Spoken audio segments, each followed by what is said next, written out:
Home Solutions Studios, this is Chicago's Morning Answer on AM 560, The Answer.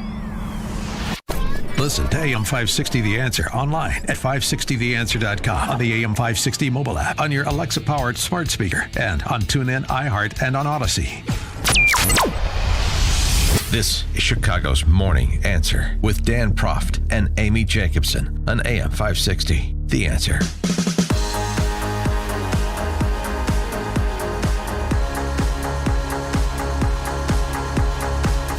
Top of the morning, Dan and Amy.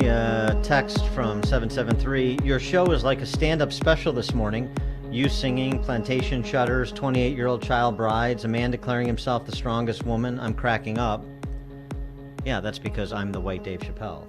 Oh, that's everybody knows. Yeah. Speaking of the guy declaring himself the strongest woman, that's a reference to this musician, rapper out of the UK named Zuby, who created a bit of a controversy when he deadlifted 525 pounds and declared himself the women's world record holder in deadlift. Yeah. And Zuby knows something else that, as you know, Amy, as I know, as I'm wont to say, it's tricky to rock a rhyme that's right on time. It's tricky, tricky, tricky, tricky. Was that me or was that Run DMC? That was Run DMC. I cannot always forget. It's to rock around. You got to put a little spunkin into it. Well, I'll leave that to Run DMC, and you should as well. Zuby's song, Perseverance, he knows how to rock a rhyme that's right on time. Take a listen. I will not go pop, I will not go soft. When I say no means no. This is true hip-hop, I do not flip-flop. When I say flow mean flow. This is perseverance. This is perseverance. This is perseverance. This is perseverance. I will not go pop, I will not go soft. When I say no means no. This is true hip-hop, I do not flip-flop. When I say flow mean flow. This is perseverance. This is perseverance. This is perseverance. This is perseverance. This is perseverance. I've been on the rhyme since I made a first appearance. I've been on the grind, never waited for the clearance. Life is all the time, so I'm gonna live it fearless. Yeah. In a younger day, I could have breakdanced to that song. Right, that's right. Zuby, musician, author of Strong Advice, Zuby's Guide to Fitness for Everybody, and host of the Real Talk with Zuby podcast, the Real Talk with Zuby podcast. Sign up for his YouTube channel as well. Zuby, thanks so much for joining us. Appreciate it. Hey, happy to be here. Yeah, and so tell us about that decision to not only show off that you're a strong dude who's physically fit and mentally fit with your music, but to declare that you were the women's record holder after you deadlifted 525 pounds. Yeah, so I mean, this is going back a while ago. I mean, I know. That was actually early 2019. So I was seeing a lot of stories going on about this particular issue, and out of curiosity, I just Googled searched, okay, I wonder what the British women's deadlift record is in my weight class. I mean, my personal best is over 600 pounds. So I checked, and I think I saw at the time it was 510 pounds, something like that. It was around 500 pounds, and I actually had that video on my phone of me doing more than that. So I just posted it up on Twitter with a commentary saying, I keep hearing about how biological men have no strength advantage over women in 2019. So watch me destroy the British women's deadlift record without trying. P.S. I identified as a woman whilst lifting the weight. Don't be a bigot. So I just put that out there. I had about 18,000 followers on Twitter at the time. I didn't necessarily think that this was going to be the thing that would reach millions of people and garner me fans from all over the world. But it ended up going hyper viral with tens of millions of people ending up seeing it. It led to a huge number of media interviews in the UK and the USA all over. And I was able to snowball that little flashpoint into something much, much bigger. I mean, just the other day I hit 550,000 followers on Twitter, let alone huge rises on all the other platforms. And a lot more people have discovered my music, discovered my writing, my podcasts, everything else that I do beyond being the strongest woman in the UK. Well, and now you have 500,001. Yeah, right. And now you got Amy. I'm following you, Amy Jacobson. That's a watershed moment for you, Zuby. So why didn't you join the British women's Olympic weightlifting team? Well, unfortunately, powerlifting isn't in the Olympics. So Oh. there's Olympic lifting, but that's separate to powerlifting. So I've never done any Olympic lifting, so I honestly don't know if I'd be particularly competitive in that regard. But regardless, I didn't necessarily try to take it that far. It was just to make a very obvious point, which everybody knows, which is that men and women are fundamentally different. And thus, regardless of how someone chooses to identify in their head or in society, having biological males compete against biological females in pro sports is a bad idea. And rather than explain it, let me just show you why. Did the same horde of trans orcs that have gone after J.K. Rowling come after you? No. Most trans people that I received messages from were fully in support of it, and they agreed with me. I think what goes on a lot in this world is you have a lot of individuals and groups who claim to be advocates for a certain group of people. So you may have people who call themselves trans rights activists, many of them who themselves, by the way, are not trans, but they'll take up this mantle claiming that this is who they're fighting for, and they'll go off without election or permission to go and fight all these fights supposedly on the behalf of some oppressed or marginalized group. And oftentimes they cause far more harm than they help. On this particular issue, there are a lot of trans people. I can't give any numbers because that would be really hard to know, but they don't. Majority that I'm aware of are not in support of the sports being combined, allowing biological males to compete against women in sports. Most people don't. Certainly, most people across the general population don't think that's a good idea.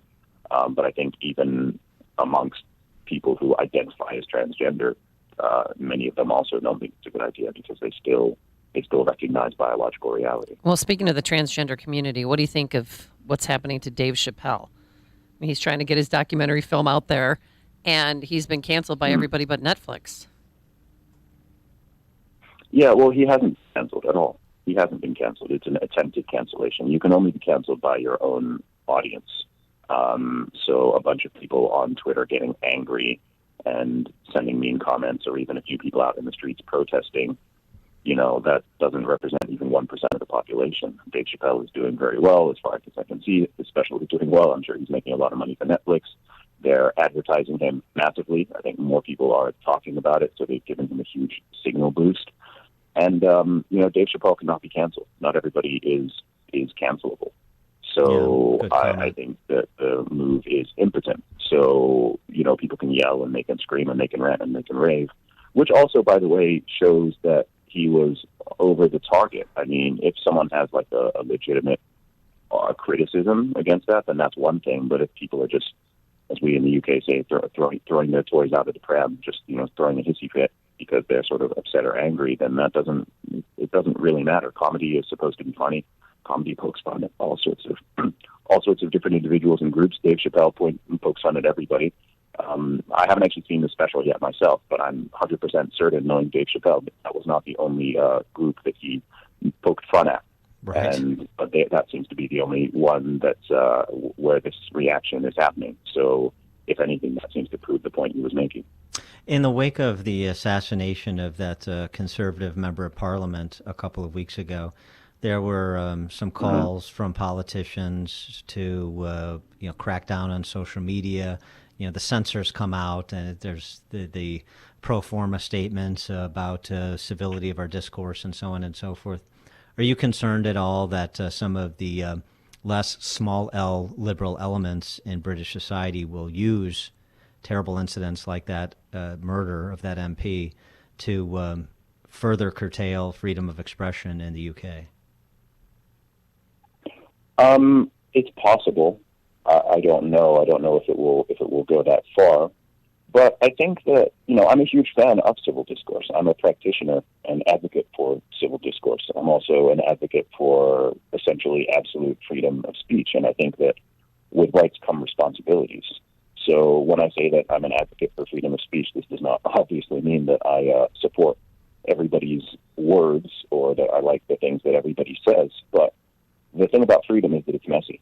Freedom and liberty is messy, and there's always a risk that, people can get offended, or someone will say something other people don't like, but that's better than the opposite. That is better than the opposite, which is censorship.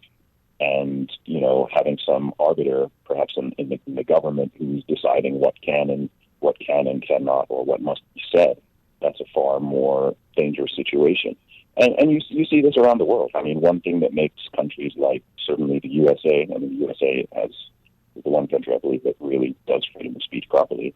But even other Western countries, when you give people more liberty, it leads to more creativity, more economic progress, overall happiness, more fairness, more equality, all of that. So, yes, I can understand people who are concerned with, of course, there's rhetoric out there which concerns me and which I don't like. But the best way to combat that isn't to try to censor people. It's to use your own freedom of speech and use better arguments to challenge it. Ultimately, I believe that good arguments and good ideas win. I know you have used your platform to talk about vaccine mandates and mask mandates, and we're here in Illinois, and we still have an indoor mask mandate. We're one of 6 states. I don't know, where do you live right now? Are you in the UK? I'm in Playa del Carmen, Mexico right now. Oh, good for you. Nice. And do they have indoor mask mandates there? Well, he's on the beach, I hope. Yeah, but they sort of do. Some places enforce, some places don't. I choose to patronize places that don't, because I don't do the mask thing. Mm-hmm. I actually was denied service twice yesterday for refusing to wear a mask. That's kind of how I roll. But what is this? I don't do it.